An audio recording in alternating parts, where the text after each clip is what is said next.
नमस्कार साथियों, आज हम एसआईआर स्पेशल इनिशिएटिव रिवीजन की बात करेंगे। विशेष गहन पुनरीक्षण ये क्यों जरूरी है, इसमें क्या गाइडलाइन है, क्या क्या प्रोसेस है, इसके ऊपर चर्चा करेंगे। ये एक तरह का मतदाता सूची का शुद्धिकरण इससे पहले 2002 में हुआ था और उसके बाद में अब 2026 में हो रहा है।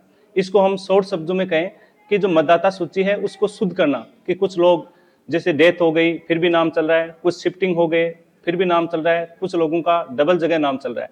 तो इसके लिए मतदाता सूची का शुद्धिकरण, इसके लिए मेन जो इसका जो प्रोसेस है, इसके तहत जो बीएलओ बूथ लेवल ऑफिसर होता है वो इसकी मुख्य कड़ी है, वो इसका मुख्य आधार है कि कोई भी योग्य वोटर लिस्ट से ना छूटे और कोई भी अयोग्य मतदाता सूची में शामिल न हो। कि योग्य तो कोई भी नहीं छूटना चाहिए और कोई भी अयोग्य मतदाता सूची में नहीं आना चाहिए। इसके लिए जो निर्वाचन आयोग है, निर्वाचन आयोग ने 28 अक्टूबर से 3 नवंबर तक एक अभियान चलाया, जिसके तहत बीएलओ सभी को प्रशिक्षण देना, बूथ लेवल ऑफिसर है, इसके जितने भी अधिकारी इसके अंदर लगे हुए हैं सबको प्रशिक्षण देना। मैं नावा विधानसभा क्षेत्र राजस्थान की उससे एएलएमटी हूं।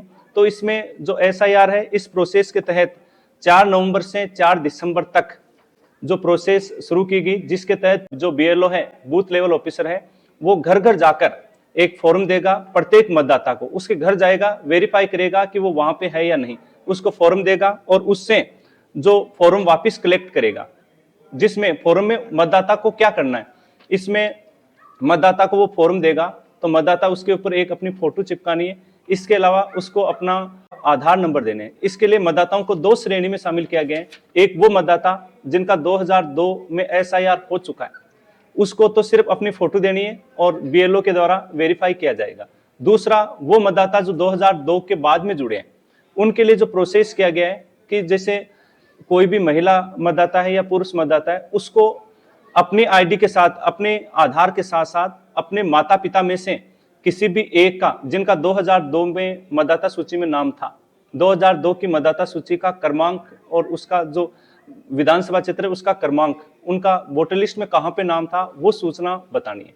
वो बताएगा और खुद का आधार नंबर व फोटो देगा, उसके आधार पर उसका एसआईआर होगा। इसके अलावा चुनाव आयोग की जो वेबसाइट है उसके ऊपर खुद भी अपना अपडेट कर सकते हैं, जिसके तहत इलेक्शन कमीशन की साइट पे जाके खुद की फोटो अपलोड करके और वेरीफाई किया जा सकता है। अब उसके बाद में अगली प्रोसेस के तहत 9 दिसंबर को मसौदा मतदाता सूची का प्रकाशन होगा, जो इसका रोल प्रकाशित होगा मतदाता सूची का 9 दिसंबर को। उसके बाद में जो कोई भी ऑब्जेक्शन है, दावे हैं, वो 9 दिसंबर से 8 जनवरी तक हम कोई भी, जैसे किसी का नाम छूट गया, किसी को कोई भी ऑब्जेक्शन है, नाम में ऑब्जेक्शन है, कोई भी दिक्कत है, वो 9 दिसंबर से 8 जनवरी 2026 तक हम अपने दावे या ऑब्जेक्शन इस अवधि में दे सकते हैं। उसके बाद में उनका नोटिस और सुनवाई होगी 9 दिसंबर से 31 जनवरी। कोई भी जैसे ऑब्जेक्शन कर रहा है कि मेरा नाम छूट गया, उनके ऊपर विचार किया जाएगा और किसी का वास्तव में नाम छूट गया तो वो ऐड हो जाएगा और गलती से आ गया वो वापस हट जाएगा।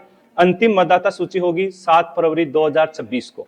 हम उम्मीद करते हैं कि कोई भी योग्य मतदाता उस मतदाता सूची से ना छूटे और कोई भी ऐसा अपात्र उस मतदाता सूची में ना जुड़े। जो बीएलओ आपके घर जा रहा है तो आपका दायित्व है कि उसका सहयोग करें, उसको पूरी सूचनाएं सही दें। बीएलओ 3 बार आपके घर आएगा, एक बार आप नहीं मिले, दूसरी बार नहीं मिले, 3 बार नहीं मिले तो नोटिस चिपकाएगा और आपको शिफ्टिंग या एब्सेंटेज दिखा सकता है। इसलिए फिर आपको वापिस जो जैसे ही दावे या ऑब्जेक्शन मांगेंगे उसमें ऑब्जेक्शन देना होगा, यानी आपको बीएलओ के पीछे पीछे भागना होगा, बीएलओ के पीछे पीछे भागना होगा। अगर आपने सही समय पे जानकारी दे दी तो आप एक देश के जागरूक मतदाता होंगे। तो हम आप सभी मतदाताओं से उम्मीद करते हैं कि आप एसआईआर में भाग लें, बीएलओ का सहयोग करें, जो भी वो सूचनाएं मांगे वो सही सूचनाएं आपको समय पे देनी है ताकि एसआईआर समय पे पूरा हो सके।